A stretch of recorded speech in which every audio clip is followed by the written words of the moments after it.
आज सभी के समक्ष स्वतंत्रता दिवस के शुभ अवसर पर एक भाषण प्रस्तुत करने जा रही हूँ और अगर इसमें मुझसे कोई भी त्रुटि हो तो कृपया करके मुझे क्षमा करिएगा। तो शुरुआत करती हूँ मैं अपनी पहचान बताते हुए। ऐसी वैसी ना समझो यूं ही बहल जाऊंगी, ऐसी वैसी ना समझो यूं ही बहल जाऊंगी। मेरे शब्दों को ध्यान से सुनिएगा, भारत माँ की बेटी हूँ तो शब्दों में ही खेल जाऊंगी।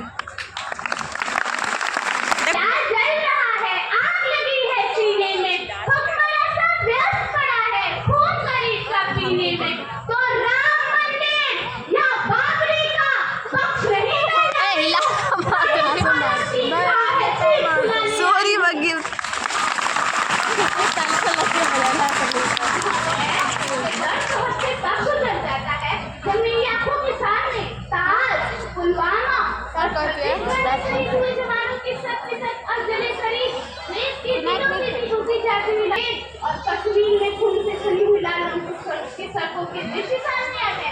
उस पर कुछ लोगों का कहना ये कि मानवाधिकारों की अनुपालना करते हुए देश से ऊपर आतंकवाद को समाप्त किया जा सकता है। महोदय, अब तो हमारा तिरंगा झंडा भी हमसे ये पूछने लगा है कि क्या बात है भारत, आज कल मैं फहराने सदा कफन में दफनाने की क्यों काम आ रहा हूँ। महोदय, हृदय तो उस दिन फट गया था जब बूढ़ी माँ अपने जवान बेटे को चित्रों को देख कर बोली, साहब आप तो भर्ती में एक इंच भी कम नहीं लेते, मैं आधा शरीर कैसे ले लूं। आज इन मानव अधिकारों के कारण आतंकवादियों के बंगलों की एक नासूरी हस्ती है और शहीद हुए हमारे उस जवान के घर के आंगन की तुलसी रोती है जब एक शहीद के विधवा की देखकर चीख चीख कर ही कहती है कि प्यार भी भरपूर गया, मांग का सिंदूर गया, प्यार भी भरपूर गया, मांग का सिंदूर गया। छोटे नौनिहालों की लंगोटियां चली गई और बेटियों की छोटियां चली गई। और आपके लिए तो बस एक आदमी बनाए साहब, पर मेरे घर की तो रोटियां ही चली गई।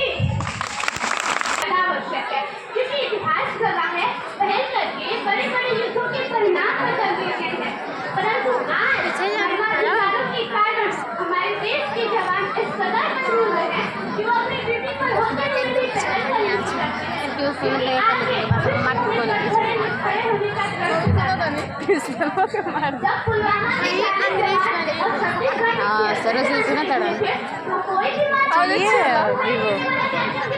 लेकिन जब किसी देशद्रोही के द्वारा विश्वविद्यालय भारत से भी टूटे होने जैसे देशद्रोही नारे लगाए जाते हैं, तो मानवाधिकारों की ज्यादा त्याग इसके पक्ष में खड़े नहीं है। सभी लोग क्या कहा था उस देशद्रोही ने, अगर तुम एक आतंकवादी को मारोगे और घर से आतंकवादी निकलेगा, तो मैं लग रहा है भारत अपने देश के जवानों की तरफ से ये ऐलान करती हूँ कि उस घर में घुसकर मारेंगे जिस घर से आतंकवादी निकलेगा, कि उस घर में घुसकर मारेंगे जिस घर से आतंकवादी निकलेगा, और कोख नहीं पड़ने देंगे वो जिस कोख से आतंकवादी निकलेगा। उठो हे देश के वीरों, तुम उठो और सिंह बन के दहाड़ दो और जाके एक तिरंगा उस आतंकवादी की छाती पर गाड़ दो। अटल बिहारी वाजपेयी जी के द्वारा कही अटल जी ने ये कहा था कि भारत कोई भूमि का टुकड़ा नहीं है, एक जीता जागता राष्ट्र है। अटल जी ने ये कहा था ये बंधन की धरती है, अभिनंदन की धरती है, ये